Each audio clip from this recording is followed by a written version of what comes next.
tiempos muy justos, por lo tanto lo que vamos a hacer ahora es lo siguiente. Bueno, les voy a dar las consignas para lo que va a ser el control de lectura. Lo primero es dónde está el control de lectura. Está en la sesión 1, al final. Traten de ubicarlo.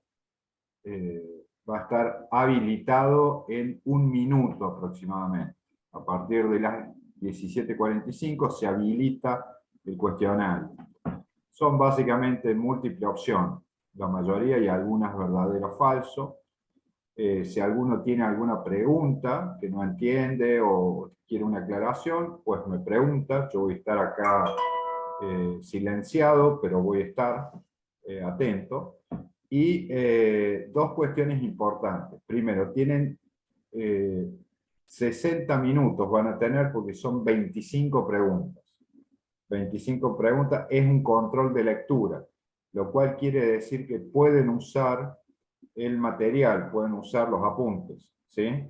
No hay problema, porque es parte del proceso de aprendizaje. No estamos evaluando, estamos aprendiendo, ¿sí? Estamos fijando conocimientos, ordenando algunas cuestiones, interpretando otras. Así que esto hay que tomarlo como prácticamente una clase más. Luego, cuando tomemos un parcial, probablemente a fin de año, ahí sí ya vamos a hacer, inclusive lo que vamos a tener ahora es no notas, sino un aprobado o un reprobado. Es decir, no hay nota específicamente. Pero, digamos, lo importante es que tienen 25 preguntas, 60 minutos y pueden utilizar el material. ¿Sí? Pueden tener los apuntes, leer, no hay ningún problema. Es más, está diseñado para que lo hagan con los apuntes en la mano. ¿De acuerdo?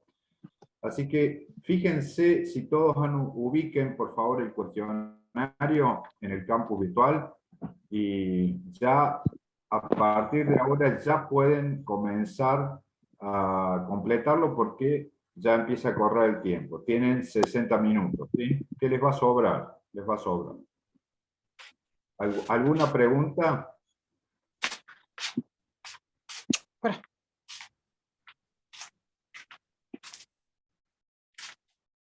Avísenme si lo ubican, si lo ubicaron. Sí, ahí Miguel me dice que sí. Franco, bien, bien, bueno. Miguel, ¿lo encontraste? A ver, bueno, eso. Ahí está, ahí está. Claudia. Sí, Vanessa, ¿lo encontraste? No, todavía, profesor, lo estoy buscando. Bueno, fíjate en la sesión, como es un control de lectura de la primera parte, es la sesión 1. Todo lo que hemos hecho hasta ahora es la sesión 1, ¿no? Está al final de la sesión 1. A ver. ¿Qué más tengo alrededor? Sí, profesor, ya se me cargó. Perfecto. Diego, vos lo encontraste, ¿no? Estoy buscando. Tengo un problema Bueno, que la computadora esta no es la que yo trabajo en la facultad. uh, Pero no hay problema, ya lo voy a tratar de solucionar. te entiendo, te entiendo. Me suele pasar.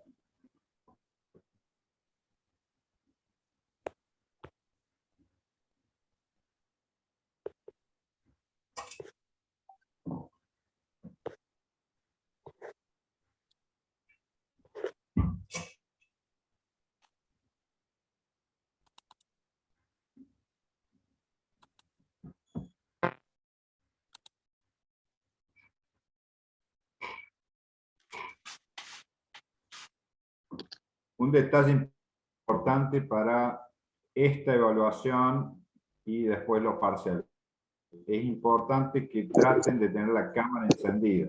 Es obligatorio no ahora el control de lectura, es mejor si la tienen encendida, sin sonido, pero para lo que sean evaluaciones futuras, parciales, es obligatorio. El que no tenga cámara, digamos, no puede rendir, ¿no es cierto?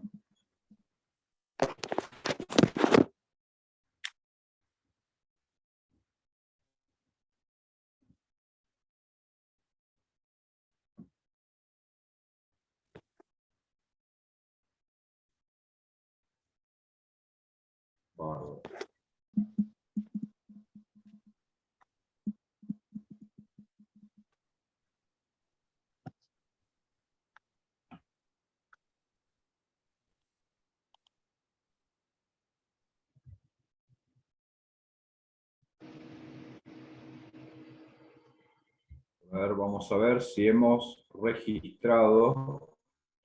Voy a chequear si se ha registrado las notas.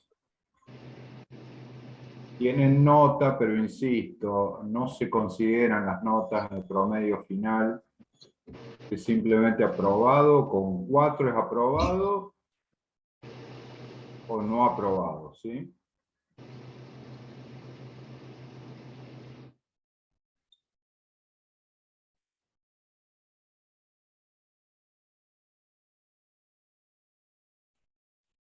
Van a dar cuenta que para responder todas estas preguntas, yo estoy suponiendo que ustedes están entendiendo.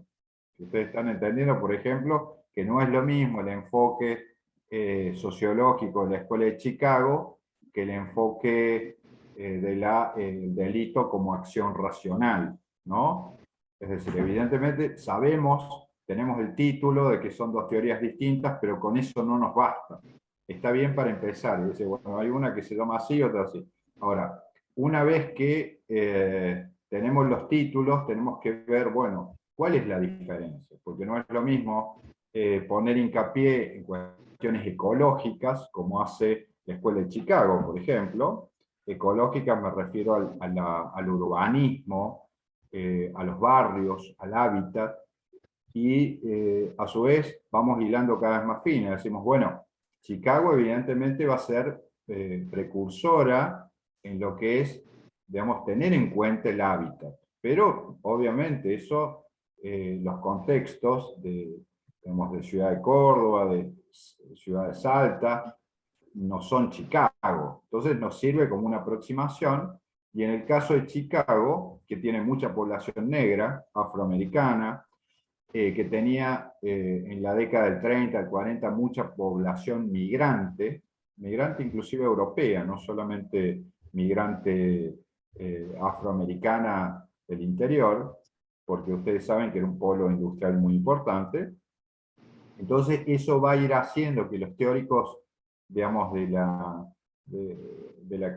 en realidad criminalística, vayan trabajando lo que ellos llaman zonas de transición, que eran zonas que no lograban una estabilidad en su población. Entonces, Chicago tenía toda una franja de gente que, digamos, no era que vivía ahí, pasaba por ahí, por una circunstancia muy particular de la década del 30, ¿no es cierto?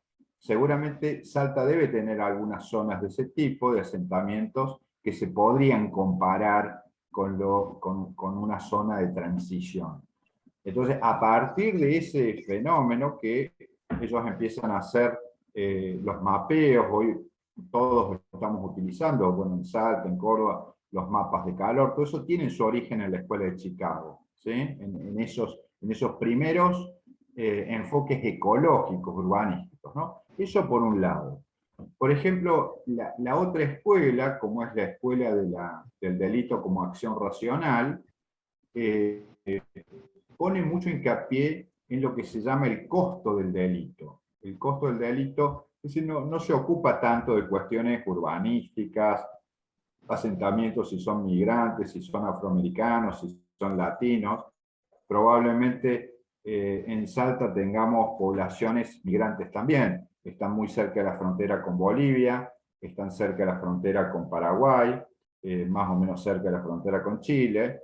Entonces seguramente debe haber un componente inmigrante, ¿sí? Lo mismo que aquí en Córdoba, por ejemplo, lo que es la zona del cinturón verde, es decir, quienes cultivan hortalizas, ese trabajo lo hacía tradicionalmente aquí en la ciudad de Córdoba la comunidad italiana a principios de siglo. Es decir, eran los italianos que hoy sus descendientes viven en un barrio que se llama Alta Córdoba, ¿no? Son todos los descendientes de esos primeros migrantes italianos que luego se trasladan a la ciudad de Córdoba. Hoy en día, quienes hacen ese trabajo son corrientes migratorias de Bolivia, es decir, quienes proveen a Córdoba de hortalizas, es la comunidad boliviana. Lo mismo lo que tiene que ver con la industria del ladrillo, el ladrillero, la construcción. Es decir, en esas tres ramas, hortalizas, ladrillos y construcción, la comunidad boliviana, digamos, sobre todo de la corriente de la década de los 80, digamos 80 y 90, ¿sí? Hoy en día controla eso, tanto en provincia de Córdoba como en provincia de Buenos Aires. Por ejemplo, hay estudios muy interesantes en Escobar, donde la comunidad boliviana provee a la ciudad de Buenos Aires de gran parte de sus hortalizas. O sea, la lechuga y los tomates que comemos acá en Córdoba y que se comen en Buenos Aires, lo cultivan la comunidad boliviana. Los ladrillos con los que hacemos las casas, en gran medida son obra de la comunidad boliviana, y los albañiles, no todos por supuesto, pero en un porcentaje importante, será, yo estimo un 20%, pertenecen a esa comunidad, ¿sí?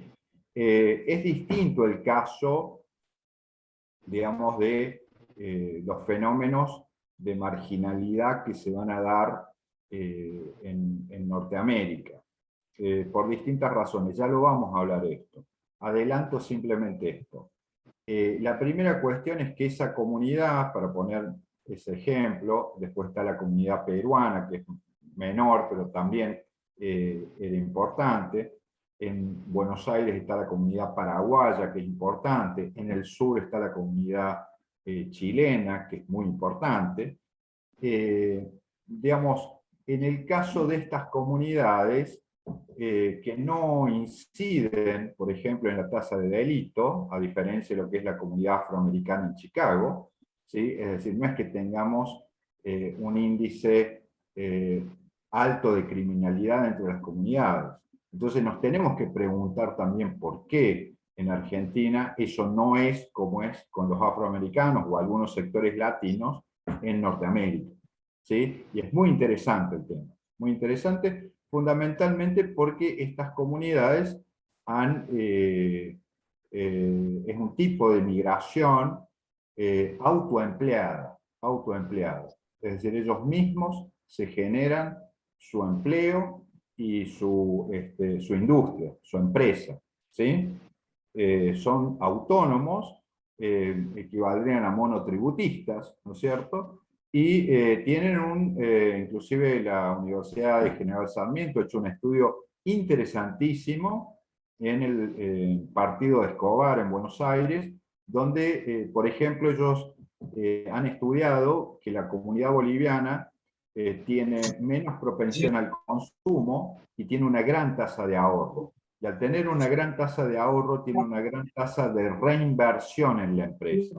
Por lo tanto, el nivel de crecimiento de esas empresas es más alto que el promedio. ¿Se entiende? Sí, son todas cuestiones digamos, que vamos a ir digamos, focalizando y luego vamos a ir situando, porque si no, claro, algunos me van a decir, bueno, profe, pero una cosa es Nueva York y otra cosa es Salta. Y sí, digamos, vamos a utilizar, por ejemplo, el enfoque ecológico, pero luego lo vamos a trasladar a nuestros territorios y vamos a ver que el funcionamiento de las teorías, si bien funcionan, porque es importante, digamos, la distribución geográfica, urbanística en cualquier ciudad, digamos, funcionan de manera diferencial. Entonces, esto, bueno, es para simplemente ejemplificar a qué vamos apuntando con las teorías sobre el delito, ¿sí? Decía, por ejemplo, que todo lo que acabo de decir tiene que ver con un enfoque de la Escuela de Chicago, ¿sí? Y con un enfoque ecológico, urbanístico, digamos, que nos permite ubicar geográficamente los lugares de mayor delito, cuál es el origen de las personas que delinquen, etc. Bueno, así vamos a ir analizando, sobre todo ya en esta segunda parte, vamos a empezar a ver que estas teorías se van aplicando, y las vamos a ir aplicando, ¿sí? Y cierro con un segundo ejemplo, me refería a las teorías del delito como acción racional. Es decir, las teorías del delito como acción racional parten de la base que el delincuente es un actor, un agente racional que opera con una racionalidad de costo-beneficio. ¿Qué quiere decir? Que bueno, que entiende que, por ejemplo, robar es más beneficioso que trabajar o qué sé yo, ser repartidor de drogas en el barrio es más beneficioso que buscar un trabajo en un supermercado de repositor. ¿Se entiende? O sea, aplican la teoría económica a la acción del delincuente. A partir de ese supuesto, que es un supuesto antropológico y de racionalidad utilitaria, las medidas que van a plantear en contra del delito tienen que ver con qué? Y con aumentar el coste de la transgresión. Es decir, que sea más caro para ellos transgredir la ley. Es decir, cómo se aumentan los costes de la... Por ejemplo, mediante las multas. Sobre todo Becker, el gran teórico de esto, ponía mucho hincapié en el dinero de la multa, no tanto en la represión y el castigo, como fue la segunda etapa de la escuela del delito como acción racional, que ya, bueno, ahí ya terminó el Instituto Manhattan, tolerancia cero, vemos como que se fueron para otro lado, se fue endureciendo esa escuela. Pero originariamente el libro de Becker, yo voy a ver si les consigo por lo menos o les traduzco por lo menos un capítulo de su libro, que es muy bueno, muy, muy bueno. Pero Becker hablaba de la racionalidad y hablaba mucho de las multas.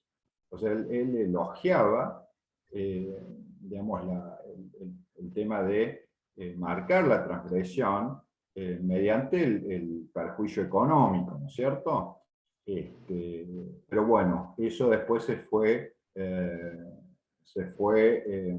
moviendo hacia un enfoque mucho más punitivista, ¿no? Pero básicamente la escuela del delito como acción racional tiene como base la idea que el que las hace las tiene que pagar, porque si no, el que las hace no las paga, el resto de la población entiende o queda como el tonto, ¿sí?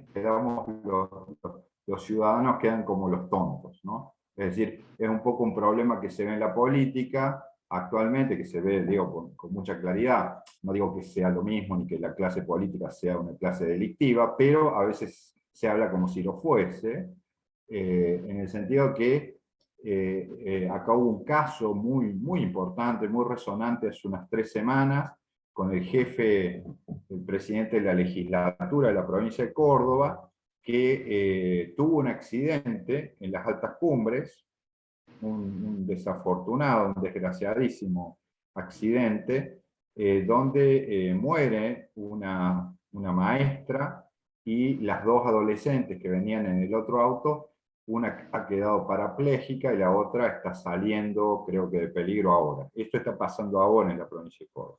¿Qué es lo que desata toda esta polémica? Que, insisto, va de lo delictivo a lo político. Pero, sin embargo, lo que se critica de las élites políticas o las élites económicas son los privilegios. Los privilegios. Es decir, esta persona iba conduciendo un BMW, que es un auto judicializado, es decir, judicializado quiere decir que ha sido secuestrado por la justicia, y se lo otorgan o se lo ceden al presidente de la legislatura de la provincia de Córdoba.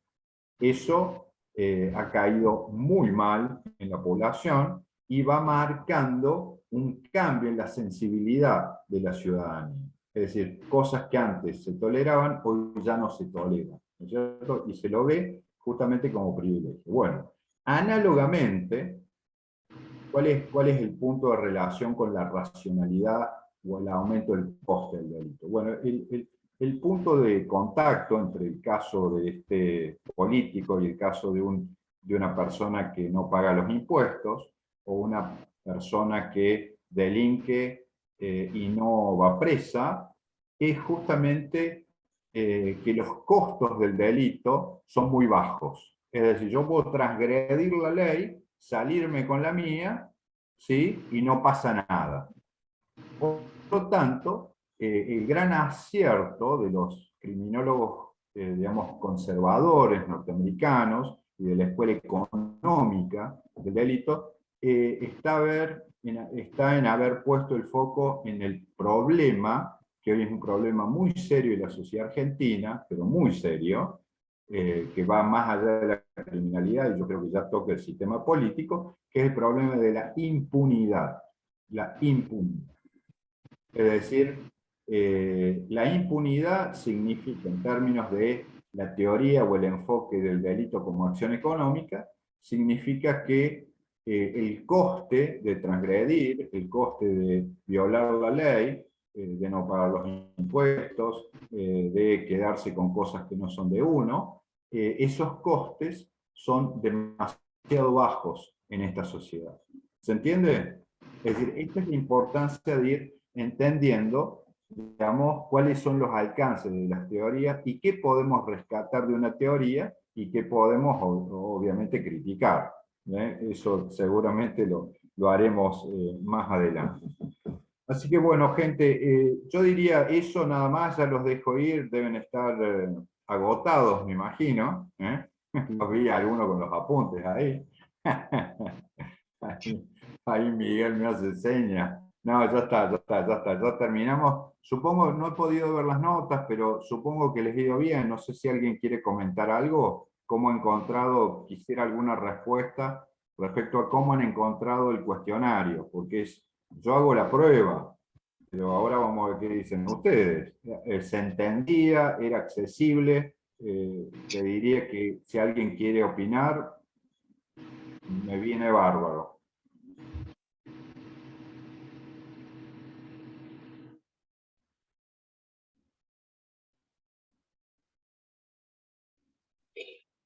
Profesor, buenas tardes. Claudia le habla.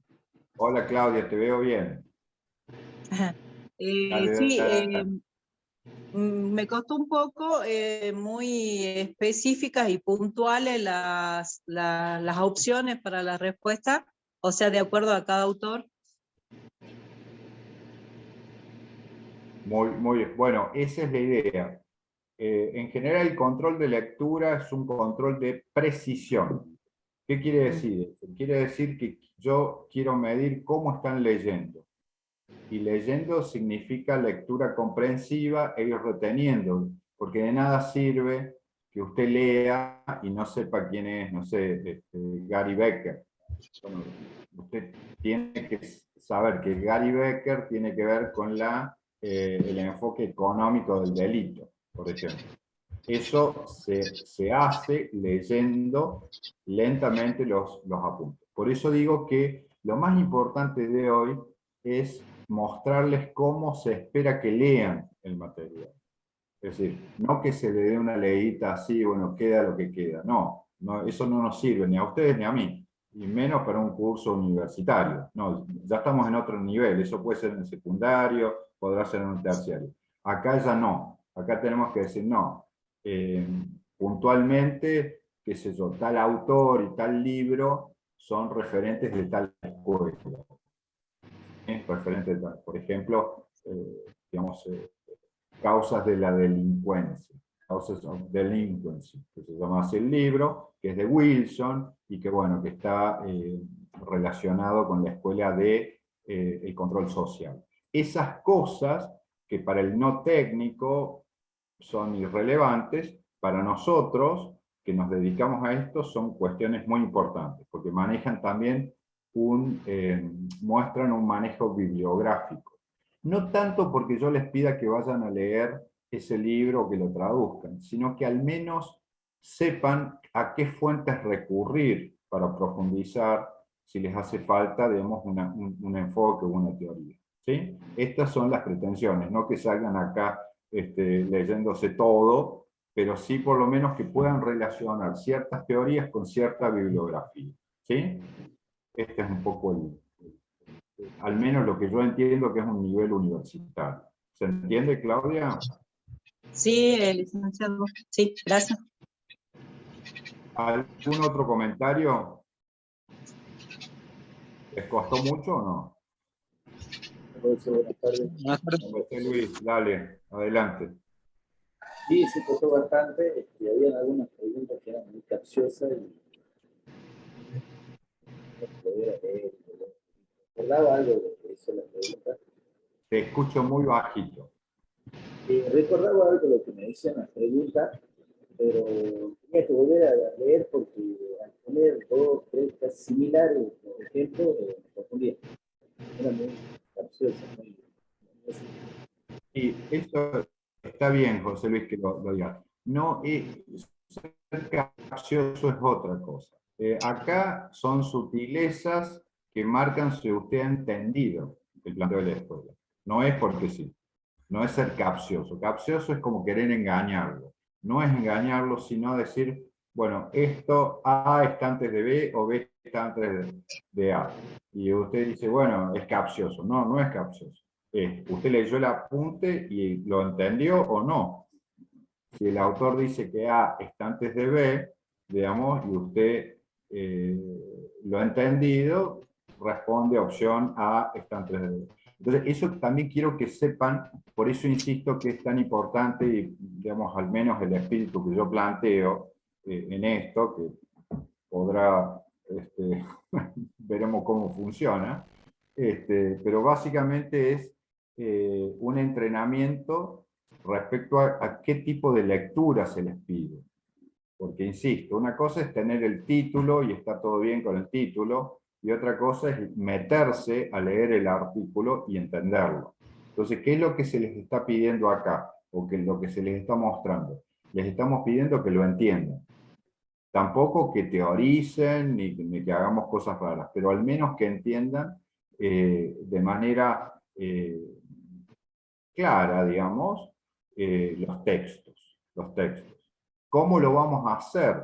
Bueno, lo vamos a ir haciendo de a poco, porque en una de esas yo no sé cuál es la formación previa de ustedes. En una de esas ya vienen haciéndolo hace mucho tiempo, en una de esas algunos van a notar que es demasiado exigente, decir, bueno, pero ¿qué importa si Wilson escribió este libro o no? Seguramente va a haber opiniones, válidas por supuesto, pero al menos la idea es ir mostrando cómo esperamos que se lean los textos. Es decir, qué nivel de exigencia hay en la lectura y de comprensión de texto. Y eso le va a dar sentido a algo que yo les he dicho en la primera parte del seminario, que al menos es un método que a mí me gusta mucho, que trato de practicar, que es, les aviso qué texto vamos a ver la semana siguiente. No siempre, pero habitualmente digo, bueno, la semana que viene vemos tal cosa, lo publico en el campus, y pido que vayan leyendo el texto.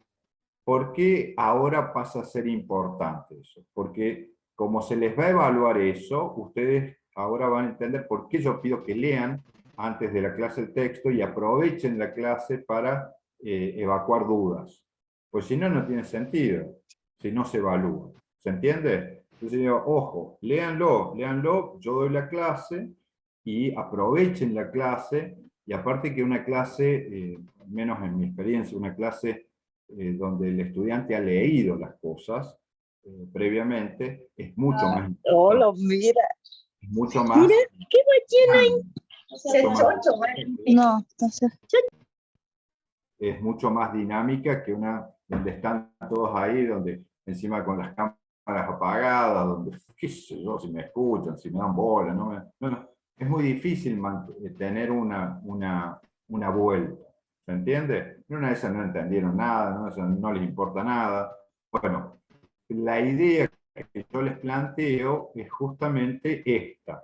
Es decir, con este control de lectura les estoy mostrando, les digo, miren, yo les pido que lean así los textos.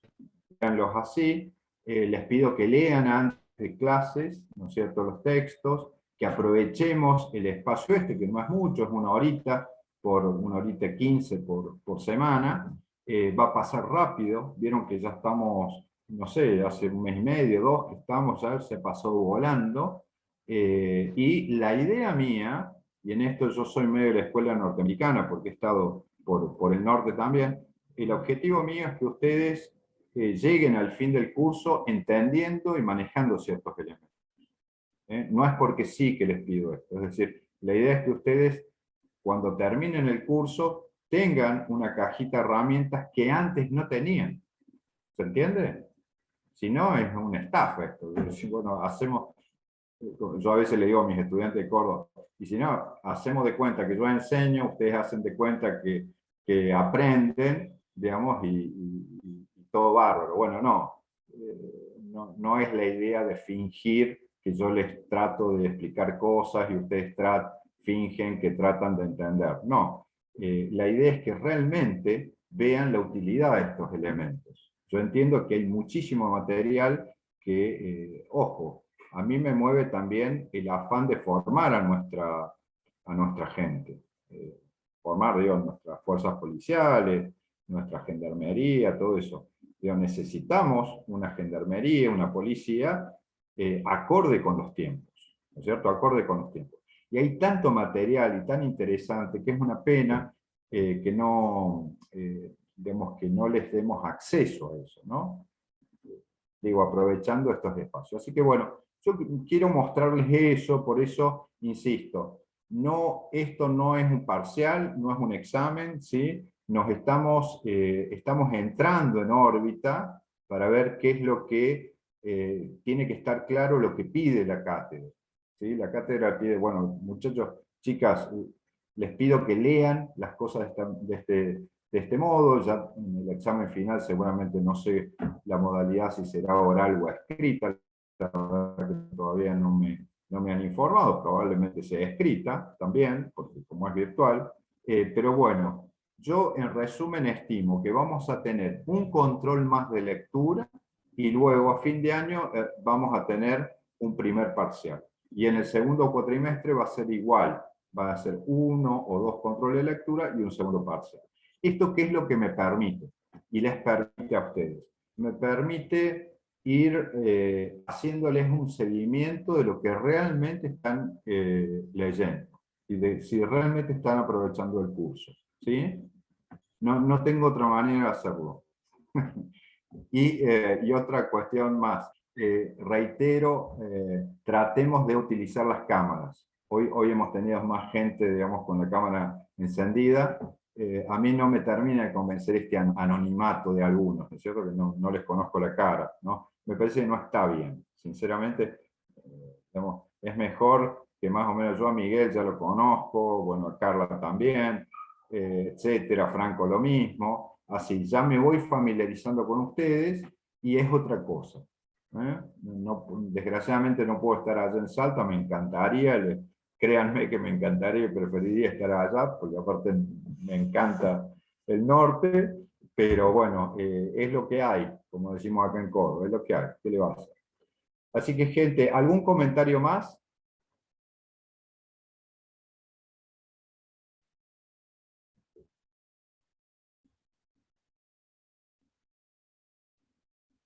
Bueno, si no hay más comentarios, nos veríamos la semana próxima. Digamos, espero que estén aprendiendo, ¿sí? Que estén aprendiendo y que la instancia de hoy sirva para el aprendizaje. Esa es la idea, es decir, que se vaya entendiendo la cuestión y así la cosa se va a poner más interesante, mucho más interesante. Quería decirles lo siguiente, para la semana que viene vamos a terminar, recomiendo la lectura del trabajo de Saín, de Marcelo, sobre el narcotráfico en Provincia de Buenos Aires, que van a ver que es interesantísimo, ya lo voy a terminar de desarrollar, y aparte vamos a relacionar eso con la última parte de esto de las explicaciones del delito, donde estamos metiendo una variable que no hemos tratado hasta ahora, que es una variable más local, más argentina, que es el estudio de las policías. Este es un nuevo objeto que más o menos empezó, bueno, Sainz fue uno de los primeros que trabajó, Y yo les he propuesto también un segundo trabajo que recomiendo mucho, me gusta mucho, que es de un profesor de Derecho y de Criminalística de la UBA, de la Universidad de Buenos Aires, y profesor del Instituto de Formación de la Policía Federal Argentina, que es Juan Manuel Ugarte, sobre los modelos de policía. Los modelos de policía, eso también vamos a ver si hacemos tiempo. La clase que viene voy a terminar de desarrollar el artículo de Marcelo Sain y empezamos con el artículo de Manuel Ugarte sobre por qué las policías, en el caso de las policías provinciales argentinas y las nacionales, tienen cuál es su historia, su origen y su función, y qué tipo de policía tenemos, y por supuesto qué dificultades tenemos. Porque, a ver,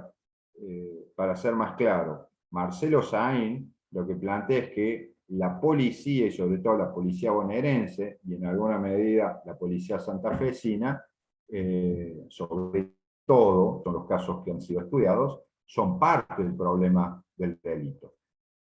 Es decir, son solución, pero también son parte. ¿Se entiende?